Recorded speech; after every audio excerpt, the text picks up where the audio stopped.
morning, my name is Geraldine and these are like your 5 minutes of self-care.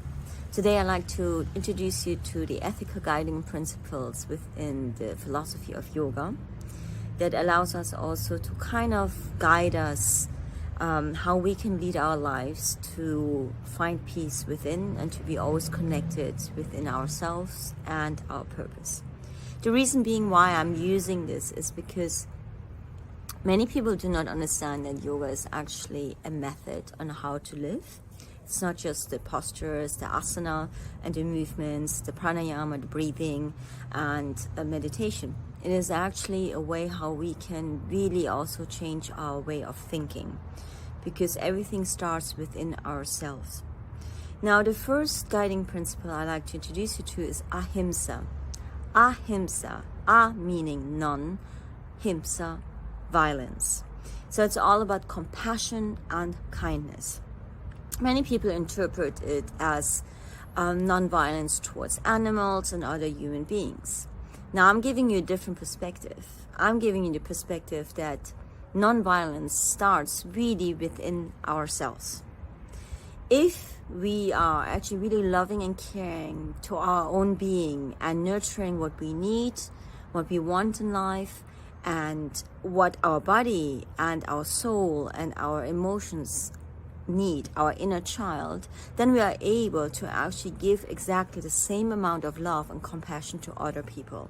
And this is really important because it really starts within ourselves. I'll give you an example. If you're a manager, or if you, for instance, work on a boat and you're a chief stewardess, you're running yourself absolutely low.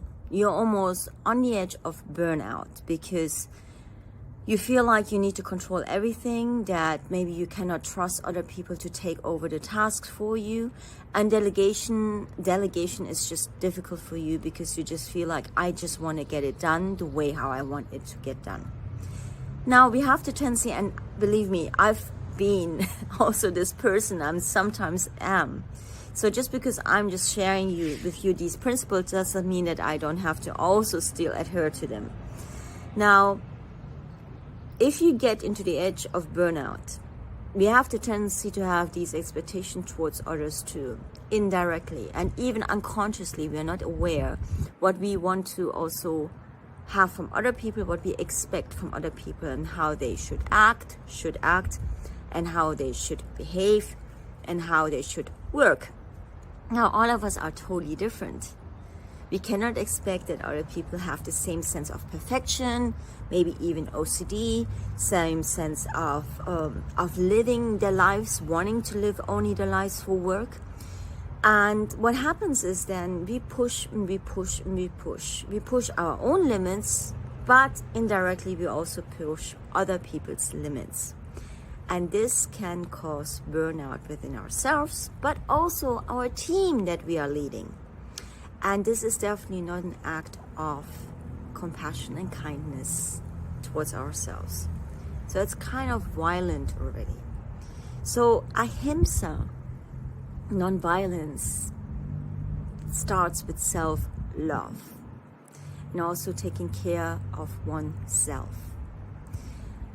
If we take care of oneself, have a little routine in the morning when we wake up and at night and maybe even in midday, and able to nourish our soul, that we do things that we really love. If this is like a talent you have, painting, dancing, or you just love reading great books or poetry, or you love writing, nourish this, nurture it, and take yourself time to do it every single day, because you're allowed to have that moment for yourself.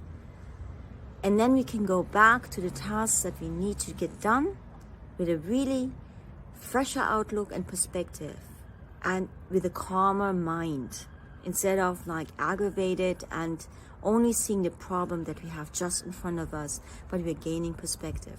And this also helps us to be better leaders in our own lives and also for teams that we are leading, if it's either on the boat, in a company, or just your family. If you have nothing to give, what can you give them? So ahimsa, non-violence, the first principle of the yamas and the niyamas in the philosophy of yoga, starts with self-love.